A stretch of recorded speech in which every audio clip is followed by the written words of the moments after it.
All right. So where we left off, things were looking great. The U.S. was helping support Germany. Germany was making their payments. France and England were happy about it. Germany was happy about it. Germany had a liberal democracy, where the people got rights and the ability to vote for their leaders in part.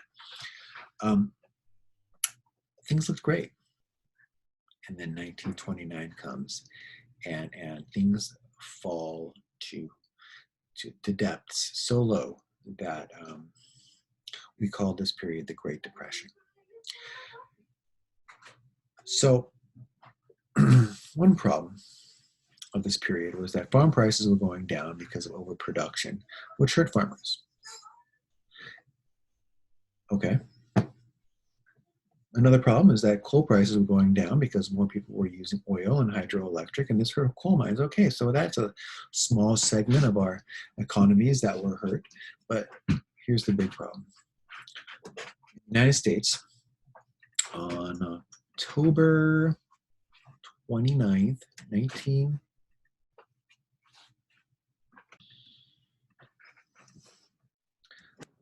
October 1929, the US has a massive, massive stock market crash.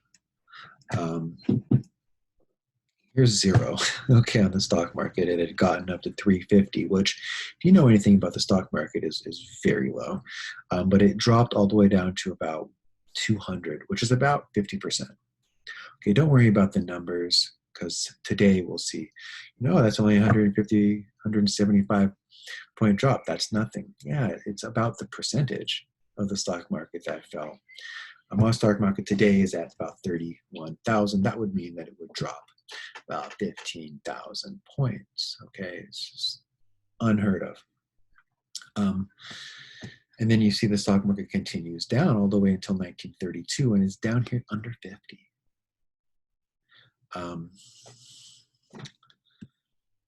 So let's take a moment. Let me just take a look at this image before I get into my kind of thing. This is the newspaper at the time, right? A lot of people lost everything during that period. Well-to-do people, people with money who had money invested in the stock market, lost huge chunks of money, sometimes all of their money, because they had invested in a stock, call it right around here. Maybe you invested all the way back here, the stock had gone up, you were celebrating, you were spending your money. And when the down came, you didn't have the money to pay your bills. On top of that, let me finish here. The biggest problem was the stock market crash in the U.S. The U.S. could no longer loan Germany money to pay its bills, which is going to hurt Germany really bad. It's also going to hurt France and England because they're not going to get those payments anymore. We're going to find out that the U.S., though, is probably the second most hurt country in this period. Okay, why? The book doesn't get into this, and I will. One of the biggest problems with the stock market in 1929 was that it was legal in our country for the banks to loan money to someone who then takes that money and buys stocks with it. This is illegal today, okay? There have been laws put in place since that have made this practice illegal. But back then, it was legal. So now I put all my money in stocks.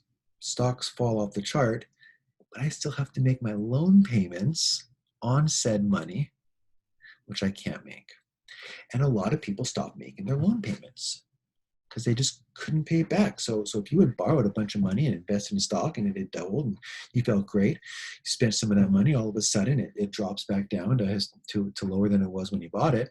Not only did you lose all that a huge chunk of that money, half that money, but also now the payments I have to make on the money I borrowed, I don't have the money for.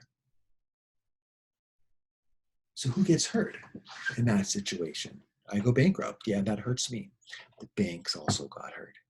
And we started to see that banks were running out of money. Now, I'm going to tell you something you might not know.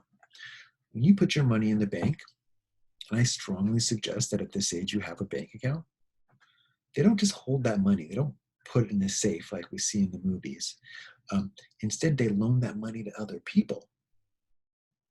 So then when those other people stop paying back the loans, that's my money that was in the bank that isn't being paid back. And when I go to the bank to pull out my money or a portion of it, they don't have it anymore. And this starts happening across America. Thousands of banks close all across the country because people go to the bank. It's called a run on the bank. They hear about this. I want my money out of the bank. The bank says, I don't have that much money because I've been loaning it out to people. And the banks close and people lose all the money that was in that bank. So this is snowballing, right? This is a quick downward spiral.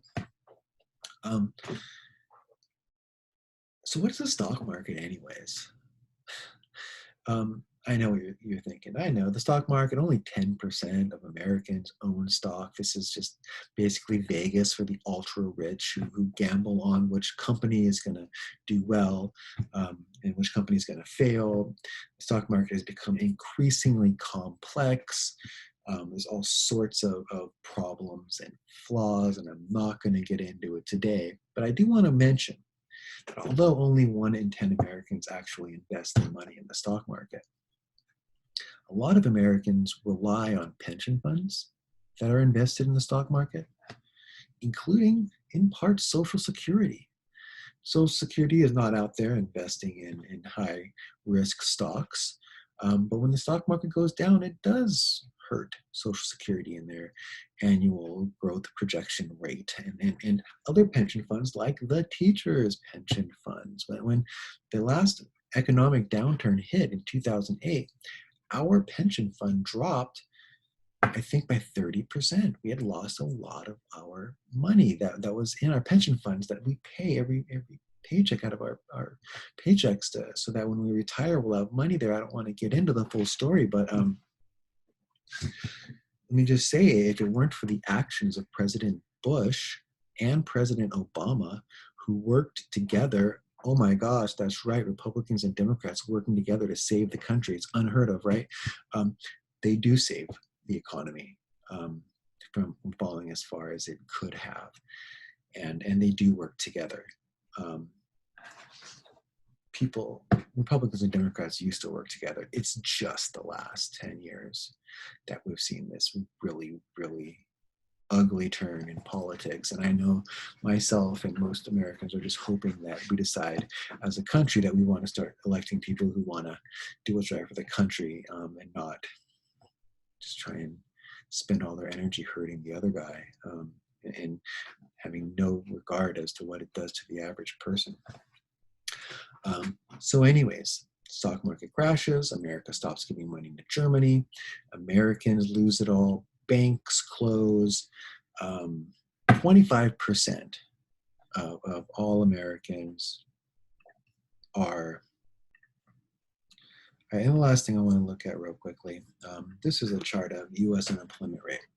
And you can see that during the period right for the Great Depression, these are the roaring 20s. This is when our economy is doing as good, if not better, than at any time in our country's history. We're going to find that the decades following major wars are boom times for American economies, the 20s, the 50s, the 90s, when I was a kid. But look at this. Look at the unemployment rate. Boom. So here's our Black Friday. Unemployment is still low. And it takes a full 3 years until the economy is at its low point and unemployment is at 25%. You guys, we're having an unemployment issue right now because of COVID. Look, unemployment was really great before the COVID virus hit. It was in the threes, which is historically low post-World War II. And then it jumped up to like, oh my gosh, was it like 15, 16% at one point? And it's come back down to about 7-8%, but that's still high compared to where we were. This was at 25% and stays above 10% from 1930 to 1940. That's incredibly high unemployment rate. People in America were suffering greatly. People in Germany were suffering greatly. People around the world were suffering greatly. And we're going to find out that one thing that happens is that some countries make changes to their economies, to their economic systems. And some would argue that the changes saved their economies, maybe saved capitalism.